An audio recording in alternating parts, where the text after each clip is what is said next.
Hello, everyone, and welcome to another episode of Savepoint Stories, where we share our stories and experiences with the games we love and the industry we care about.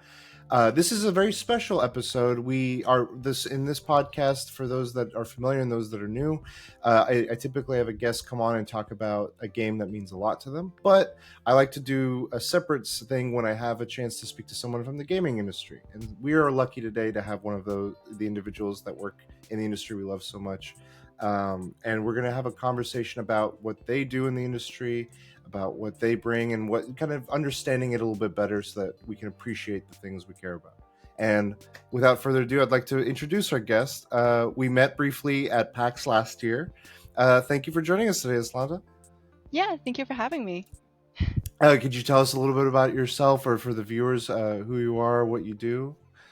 Yeah, sure. My name is Aslanta. I am a UX designer in the game industry, and UX, for those who don't know, stands for user experience. I've been in this role for like 3 to 4 years at this point. In the industry in general, I've been working for like 5 years.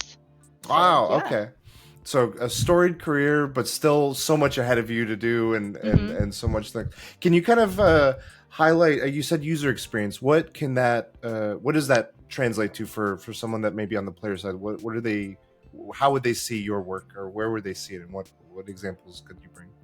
Yeah, absolutely. So most typically, because the UX design, I think it's a slightly different every single studio, but most typically we design the menu flows in video games and like HUD. So anything that is not like in the 3D environment, like we design those things.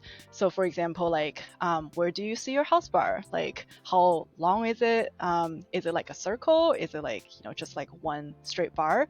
Like what does the menu look like? Like how do you go find a group? Like how do you go into expedition? Like those kind of access kind of things.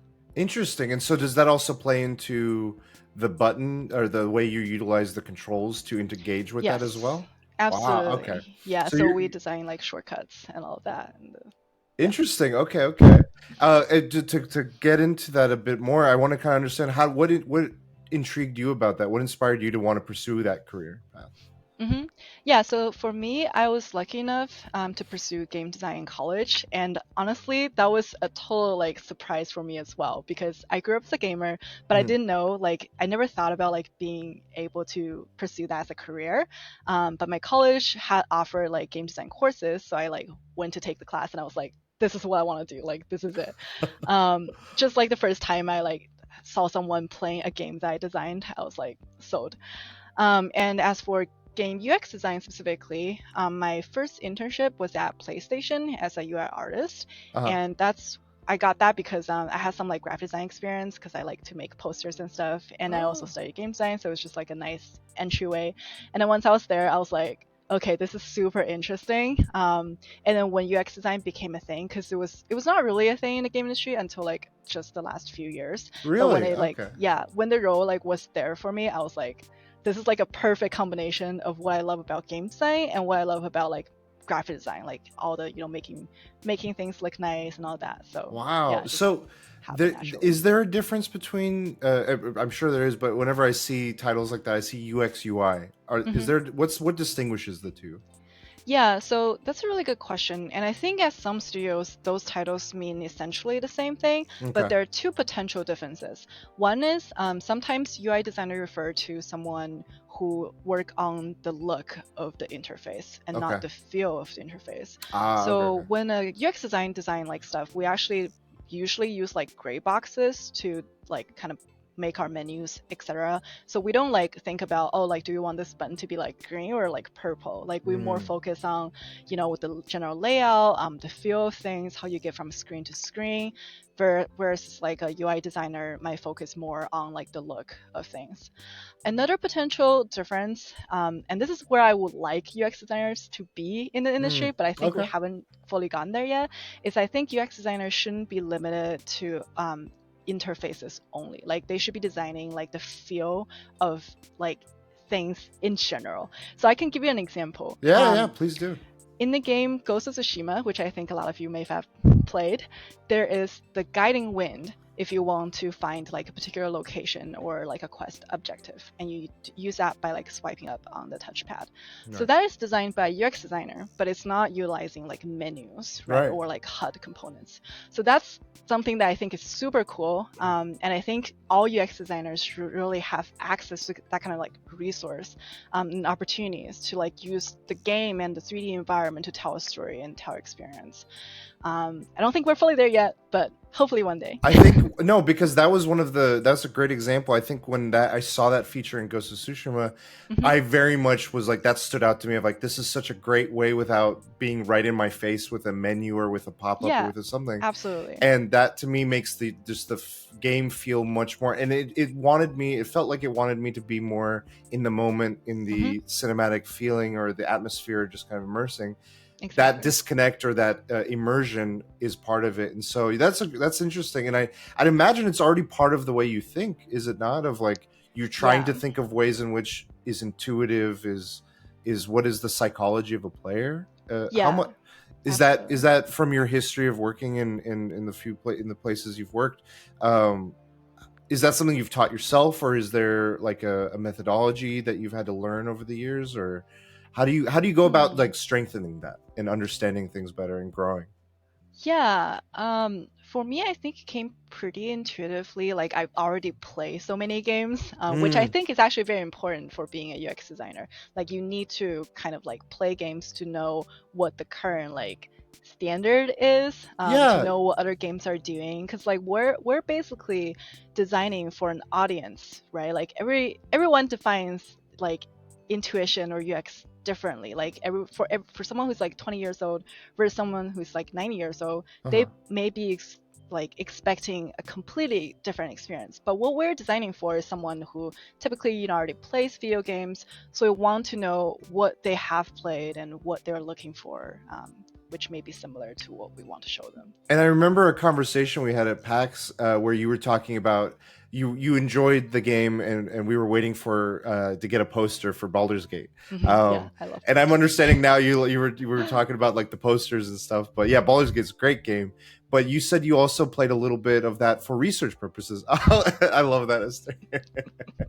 um, but you also said you played a little bit of it to better understand like the UI, the user experience as well, of like how it was. And so that is something that I've always like you wonder of as a player, of how connected or how much are developers, are they going into a silo box when they create a game, Mm-hmm. and then it comes out, however many years later, and you're like, is there a disconnect, or how in tune are they with elements, and how much can that shape or evolve? And so that's Yeah. insightful to know that that's an active part of what you help bring with your work. Absolutely. It's actually kind of a requirement on our team. Like we have a really good manager who like always gives us like game recommendations and things we should uh, play to kind of like know the trend in the industry. So yeah, yeah, Baldur's Gate was absolutely one of them. Yeah. that's almost like a work influenced like book club. It's like, oh, go Yeah. experience this, and Yeah, yeah, let's yeah. share our thoughts, and like what could Absolutely. jam out of it. Yeah. So your boss gives you that, you have all these different things. What's like a if you can highlight anything, what does a typical day look like for you? Like, are you doing a wide, I'd imagine you're doing a wide variety of things, but like, Hmm. can you shed some light there? Yeah, absolutely. So we at our studio do the agile project management stuff. I'm sure you've heard of it before. Yeah. Like most developers, I think probably use the agile system now. So we typically have our stand-up meeting at like 10:30. So we just kind of briefly go over what we're talking about, if there's any like blockers, and then we sit down and do our work. For me, there's kind of like many phases in the design that I may Right. be in. So like the first phase is typically like think with the game designer. So I may be like reading their game design document, maybe playing the game, like the feature that they're trying to like, make in the game, Hmm. trying to understand what the asks are from the UX side.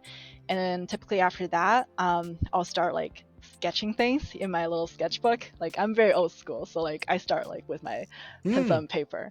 Okay. Um, and then, once I get to some layouts that I think may be a good idea, then I go into like Figma, which is the tool that we use like primarily, and I build out those screens and like talk to my coworkers, see like if this is actually as good as I think it is in my head. Hmm. And then once I built like some layouts out and finalize on it, then I like expand those into either like prototypes or just like the different like states that it can be in. So those are typically like what I do in my day. That's very. It sounds very collaborative in a lot of ways. Like you're Hmm. making sure. And how much of that is that a push and pull of like, are you more trying to understand their intent, or are you trying to convey your intent sometimes and having them to, can you find ways to incorporate, is it a back and forth conversation, or is it typical to go one direction really? Yeah, that's a really good question. So, I won't say that we always do it perfect. There are a Sure. lot of times when UX is kind of like the last thing on the schedule and we don't have time, so it's just kind of like take what Ah. we get and then just run with it. But like ideally, we'll be a part of the conversation like earlier in the design process. So when they're still like writing their GDD, we'll start talking because they may be more focused on like the mechanics of things and balancing things to make sure it's difficult enough, Mm. like thinking about that side of things, whereas we're thinking of like how we can make it more accessible and how like everyone can enjoy it. And like so we have different like places where it's coming from. So when we can join the conversations early, yeah, absolutely, we do like give our feedback and then morph the design in a direction that is more like user friendly. Has there ever, that you can speak to, has there ever been any situation where you or your team has come up with an epiphany and you're like, if we just change, if we approach it this way with our user experience, we could have a greater feel, but it would require a, a rehaul of how other systems operate? Like, is that something that occurs, I'd imagine, or? Yeah. So at least at our studio, UX is not just a service team. So yes, we absolutely Ah, do okay, okay. also pitch our own ideas. So we That's have our good. long-term planning sessions in the studio where we look at every team's ideas and try to like see which ones are doable. Like when can we do these? Like we have resources that we kind of like allocate to different teams. So Hmm. that's when we like know whether something that we have pitched can actually go into the game or not. But Okay. yeah, we absolutely do put those ideas forth. And you were mentioning too of keeping up to date with trends, keeping up to date with things. How, like, besides experiencing games, are there other ways in which you try to, or staying up to practices, or I'm sure tool sets and methodologies and stuff? Are Hmm. there, is that, there just seems to, for, and this is again from my perspective as on the outside, I Hmm. see things like GDC and I see larger workshops that take place, and it feels from my perspective to be very, hey, we're not like looking at just our team and very limited in what the knowledge is. It seems like there's a larger knowledge space. Is that the case with UX and from your perspective? Yeah, absolutely. So there aren't like a ton of UX conference out there, especially like for games specifically yet. Mm. But there definitely has been a few. Like there was one that's actually in Bellevue that I went to a few years back that was specifically just about game UX, and that was really cool. No, cool. Obviously, GDC, we absolutely do go to those, and everyone in the studio has access to our like GDC vault, so we can Oh, watch any video that was like in the previous like on year's prior GDC. stuff that's all recorded. That's good. Yeah, I feel like exactly. that helps keep that knowledge kind of It does. available for everyone. Yeah, yeah. Is there any specific thing that you could speak to that like you've walked away and said this has like really made a big impact on how you look Yeah. at things, or just one of many? I don't know. For me, honestly, like the tools update has been kind of like mind blowing to me, just like in Figma.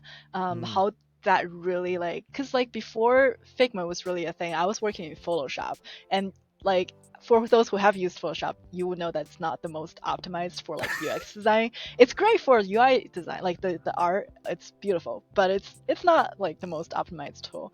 But Mm. like when Figma first started, I think it was like still new in the industry, and then like it's not like oh everyone's using it yet. But like I kind of like followed its growth, Okay. and just like the amount of features that they add every year, because they do have a conference where they kind of like announce new features and they give like feature updates and stuff like that. Um, yeah, like auto layout is just amazing. And recently they added something where you can basically like it's a little bit like programming, but it's very visual. Okay. So you can add like, ifs and like that kind of like statements. It's yeah, Interesting. it's really Okay. really good. Yeah. And is it almost like there's a not necessarily automation, but you can set rules and parameters so that it Exactly. adapts? Oh, okay, Yeah. okay. Yeah. Wow, okay. So I feel like the role just keeps like the skill set isn't a concrete list. It's like you're constantly adapting and going. Absolutely. Yeah. Um how do you, like, you mentioned your sketchbook for instance, and how do you go through that user experience? Like, oh, you're given a project, you're given a game, and they're like, Aslanta, I'd like you to start working on this. Like, what goes through your methodology and practice a little bit there? Can you tell us? Yeah, my first thing is like I would actually like before I even start my design, I would look at all the games I played and the games I know are out there that have similar features. Like Mm-hmm. that's the most important thing, like is to understand the feature and know what the current like trend is, at least for me. Okay. So I'll do a lot of like that kind of like just testing and like learning in general. And when I actually start with my design, I think a lot of it is because like once I understand the feature and understand the trend, it's kind of intuitive because there's usually like a few like examples or like right answers out there that I can like just like start sketching, and I know what they are because I've already seen them or play them. And honestly, sometimes it also comes down to just like having a good design sense, which is also pretty important for a UX designer. Okay. So yeah, that's where I start. And honestly, like to kind of like make sure you're on the right track, it Mm-hmm. comes down to like just user testing. You have to test it to know if it's a good idea or not, because without testing it's all in my head. Like it could be good, but it could be horrible. Like I can't really tell by myself. So that's where like talking to a coworker, maybe just like dropping them a link to the prototype without like explaining it, or like more formal like external or internal user research testing really helps. Okay, so the user testing you're talking about isn't necessarily just waiting for the product to reach like a finalized state and then Yeah, getting it tested. You're talking correct. much earlier. You're like, I have a prototype here of Yeah, you just this. absolutely need it Okay, okay. earlier. Yeah. And to me again, like I look at things like Mario as a very straightforward example of like you understand right to sorry, Hmm. left to right. Yeah, Certain things are just intuitive. You're going in with absolutely. that kind of similar in the sense of you're not explaining. You just want to see what the game can explain to you. Exactly. Yeah. So Ah, like okay. we want the game to be the UI to be so intuitive that you can understand it without any kind of like tutorial or like hand guiding, right? That's the ideally they just jump in and they know exactly what they're doing. How do you go about that with, and this is something I've learned. I'm also like you, like I have played games like through most of my life, Hmm. but sometimes I'll give a controller to a friend who's very minimally or never played, Yeah. and there's certain things that I've just come to understand that are Hmm. rules of like, oh, this is what I need to do. This is just intuitive to me because of that common language that we've built. How do you Absolutely. approach that? Do you have to approach things differently, or how do you approach it when you're dealing with someone who doesn't have that foundation? Do you account for that, or is that where you start seeing text boxes popping up like, we really need to make sure we explain something here because that, just in case of those people? So Yeah, so I had the same experience as you. I definitely had like a holy crap moment when I like watched like my ex who didn't play a lot of like video games play one of the newest like game, like a yeah. giant open world, and he had no idea what to do. I was like, okay, I have never thought of this before as a UX designer, but now I have. So yeah, honestly, that's a really hard problem to solve because you don't want to like make your experienced players feel like duh, I know all of this, like stop sending me text, like I don't want to read. All right. So I think yeah, that does mean that like a lot of times we do have to, for the first time user experience, like show them like tutorial pop-ups, or like like telling them like this is the hotkey that you need to press, and hopefully if they at least can make the connection between the button and the icon that we use, Right. then it'll help them a little bit to understand what to do.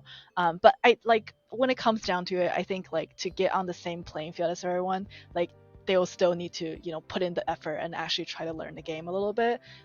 Like UI can't do all the work because we just can't design for everyone at once, True. unfortunately. But Yeah. how do you then get, like you said, with you're trying to test out your ideas with Hmm. colleagues? How do you test those ideas to see what is the base level? and what warrants a tutorial? Like, are there Mm. are there testers, or are there people in the team, or do you have to go through an iterative process, or take a step back, or I guess in that way, like where do you go to for that?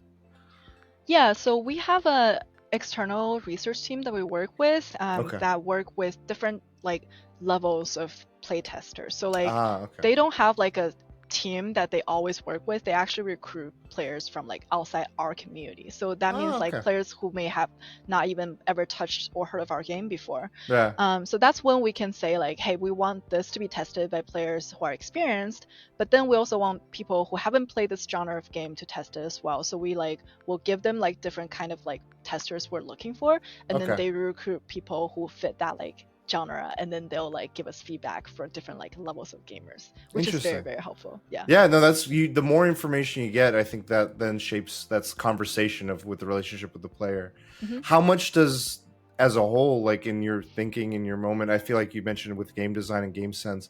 How much do you have to really like? Do you have to do psychology classes to also get a level of like?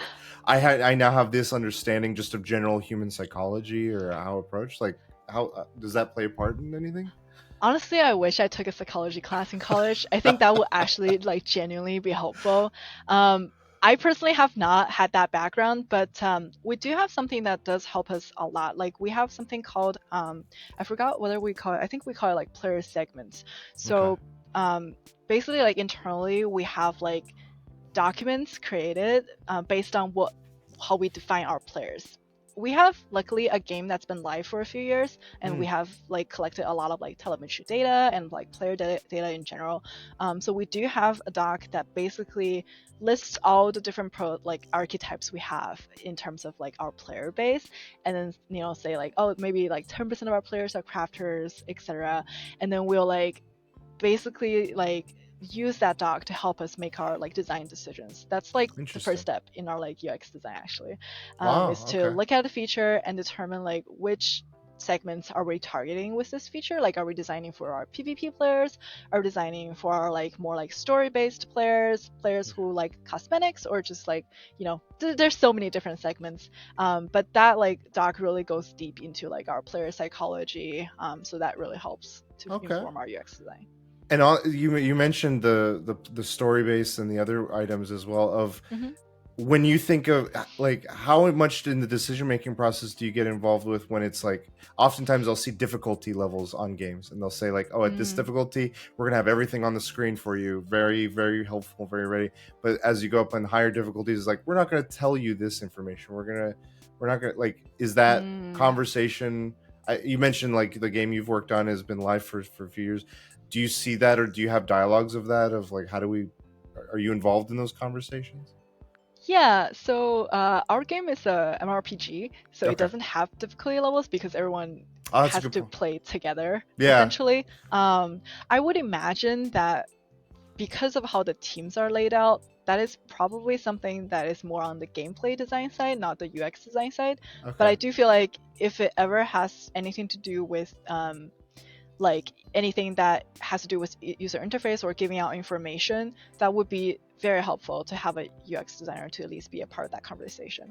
I just Okay. can't speak to it personally because Sure. our Sure. game doesn't have Absolutely. that. Well, no, that's good to know. I guess in the other vein, but in a similar way, accessibility. How much are you? I know some teams have a fully fledged accessibility team. Hmm. Others, I'd imagine, are more in just become a collaborative effort with the UX and UI. Hmm. How much do you? Is that a conversation you have with them, or is that something that you have to account for, or you've learned to account for? Yeah, so accessibility is something I really, really care about. Like so both of the companies that I worked at, this is something that I've always pushed for personally. Yeah. I don't think there's an accessibility team internally within our studio, but like Amazon overall, obviously, I'm sure they have like accessibility teams. But our studio right now is like mostly just like people who individually care about it, like form together and like put those features out. Um, Okay. so yeah, I hope eventually we'll get people who like It becomes a big, specifically. I think with, I mean, Yeah. at least again from my perspective, having more of that recognition for it and that being sought out Hmm. from games. The most recent one for me was Prince of Persia: The Lost Mm. Crown. Had Hmm. a huge suite of accessibility features that I very much Yeah. was like, I love seeing this because all I want to do as a fan of it is get in. Like I want as many people as I know playing it, and I have Absolutely. friends with different constraints and stuff, and so it's just like one less thing to worry about of what barriers or what restrictions we have. So Yeah, yeah, absolutely. I'm always curious of like the methodologies and practice that get put into it from your point of view. Yeah, um yeah. I can speak to it a little bit. Like we yeah. do have colorblind features, so like we have settings that you can toggle to make our game like show in different colors to avoid colorblind issues. So that's something that like in our UI we have like tools where we can test our UI with different colorblind like basically like filters. Okay. So that's something that we do care about, and then also like just contrast in general.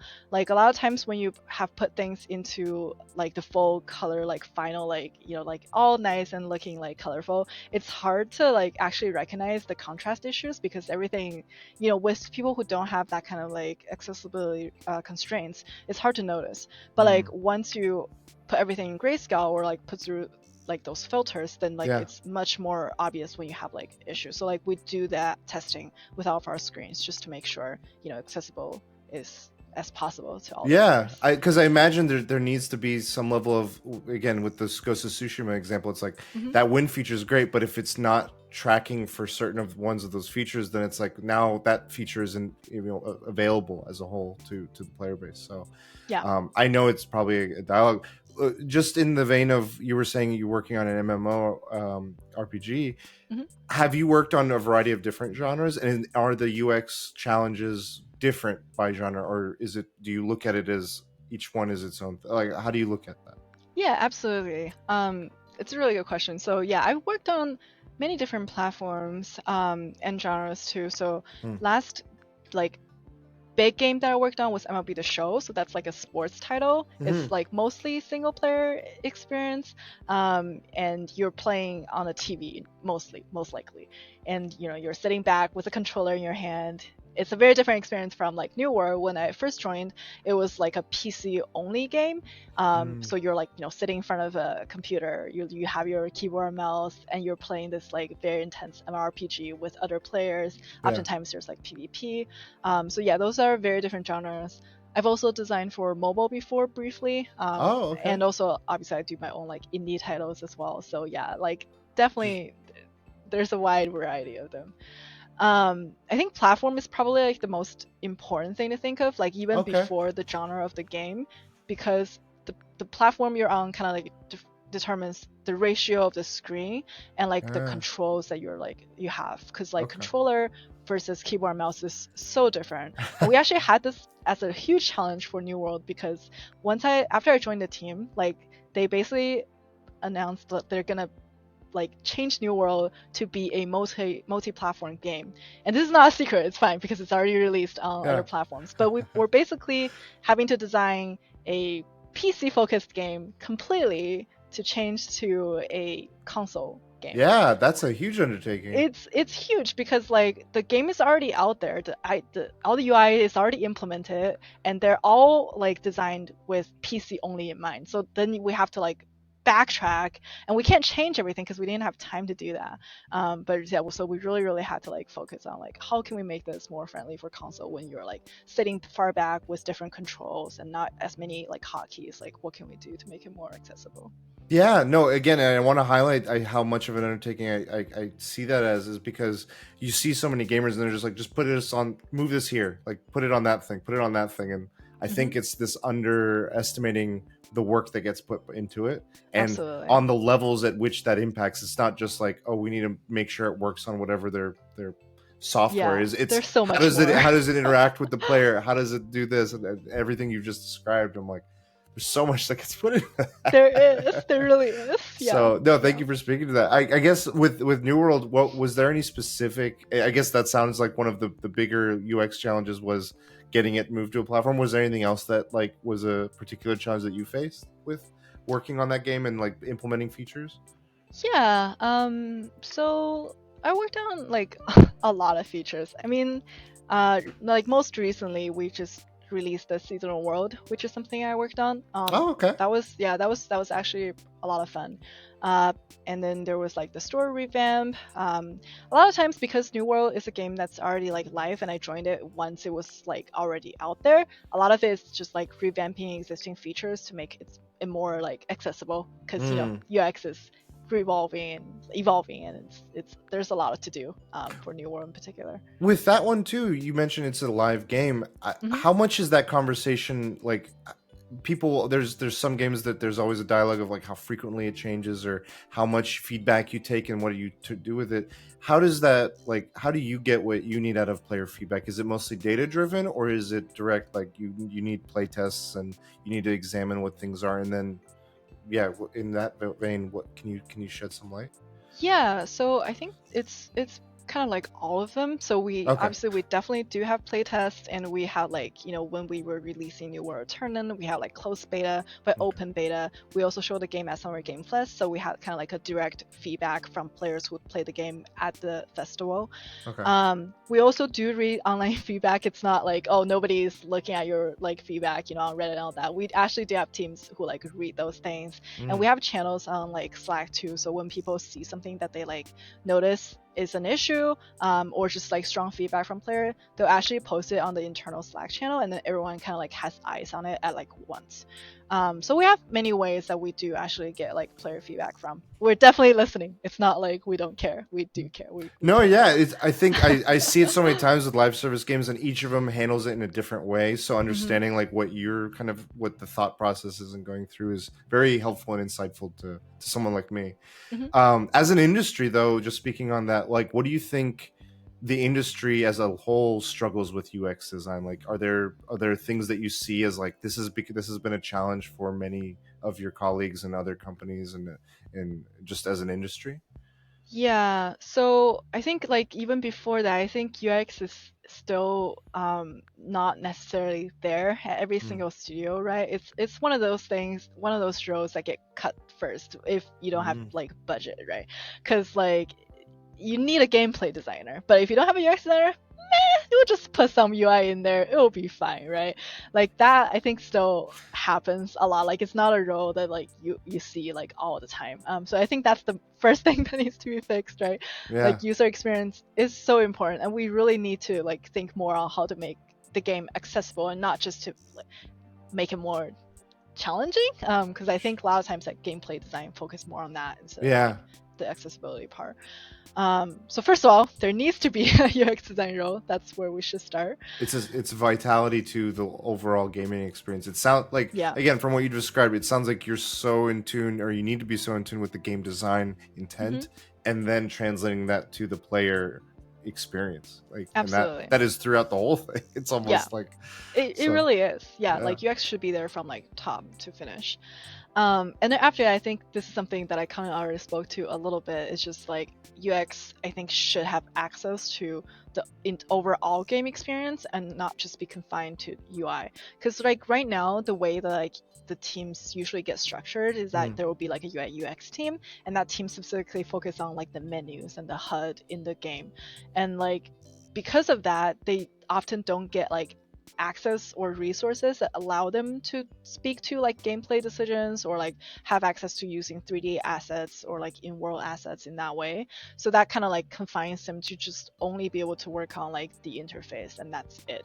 I think that is something that actually do need to change, because again, like UX design can help so much on the gameplay and the other design side of things, just to make the game more accessible, Mm. and just to provide a different perspective, because like I just think they come from a different point of view comparing to someone who's more typically like a level designer, system designer or a gameplay designer.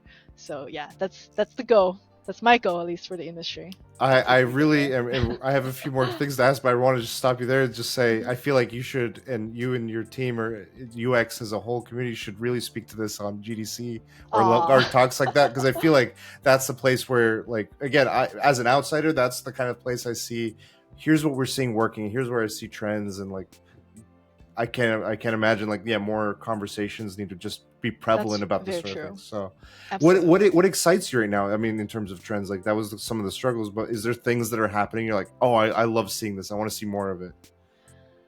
Yeah, I mean, just like people are talking more and more about UX, which is not something that was the thing. Because when I started in the industry, I was like a UI artist, and there was no UX design. Like it wasn't even something the team had thought about at all. Like the UI artist did everything from like the art, the like putting the screen flows together Hmm. and the implementation. And I was just like, we're so focused on the day-to-day work that we're not like really thinking about like designing it for the player.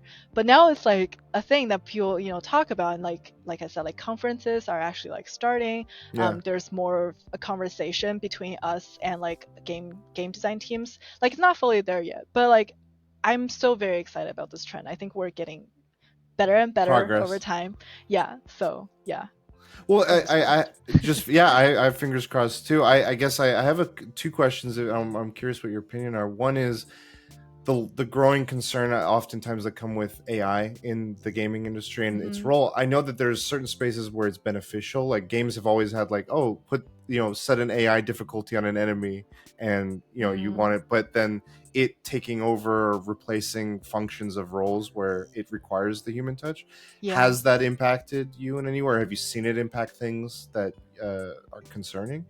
Yeah, I mean, it's definitely talked about more and more, and I'm Yeah. pretty sure that we have teams that like are looking into that kind of thing. Hmm. But so far, it hasn't really impacted like the UX side. Okay. Like kind of, I think it's probably partially because this is a role that requires so much like actual personal experience Yeah. and like being in tune with the industry and like video games in general. Um, and I think AI hasn't gotten that far yet, so it's I don't think they're replacing us yet.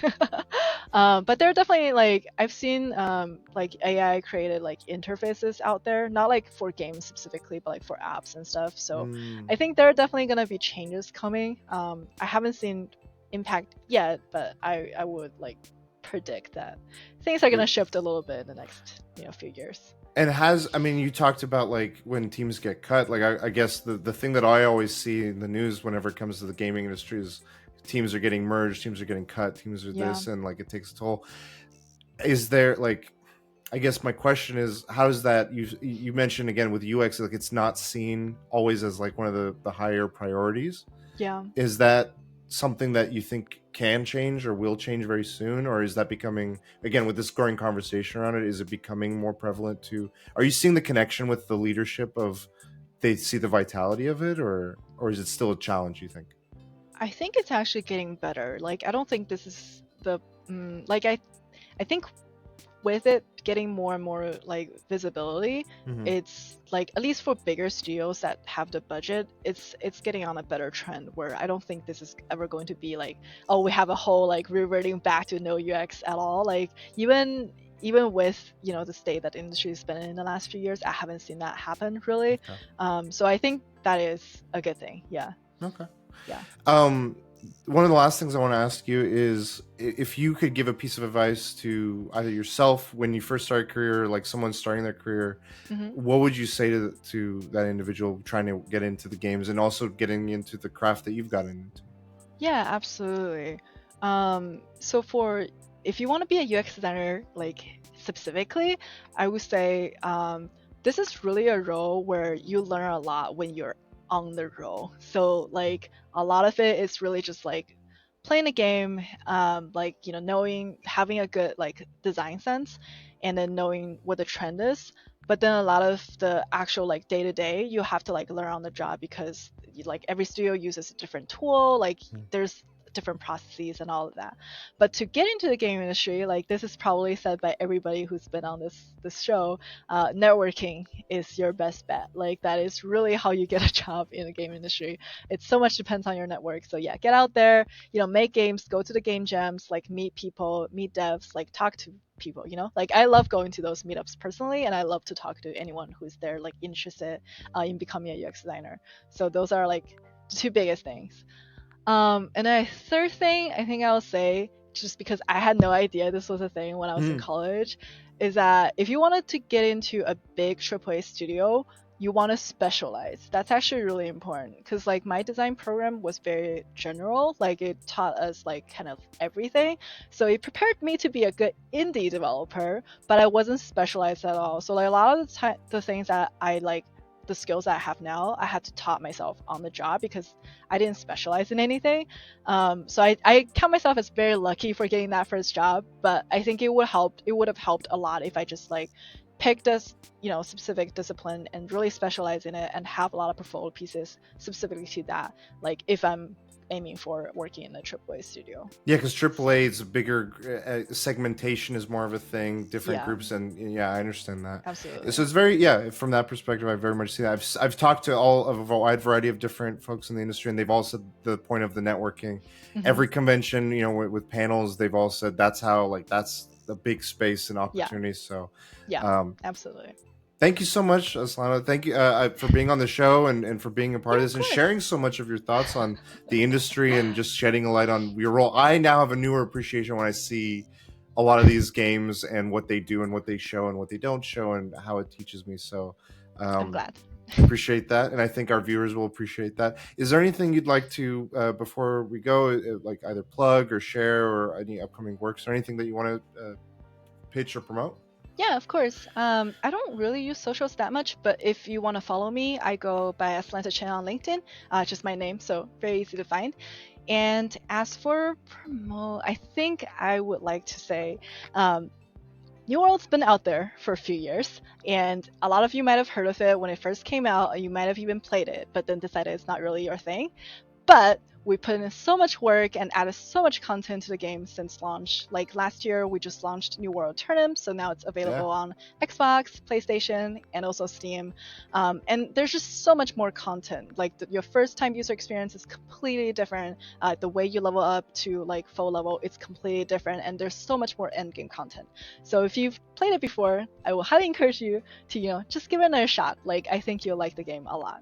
I will say from my experience, I have not yet dived into it, but the secret level New World of Turnham episode Oh yeah, I watched was that too. my Yeah. favorite episode Oh of that whole really? thing. It made me laugh so hard, but also feel so like just heartwarming in a lot of ways too. I loved it, Aw, and that was like, okay, maybe I got to give this game a shot. you should. He Yeah. is one of the first characters you meet in the game, and he's great. So you Okay. absolutely should play it. Again, thank you so much for being on the show, and Thank you. to our viewers, thank you for listening and watching. And until next time, we'll see you on the next Save Point.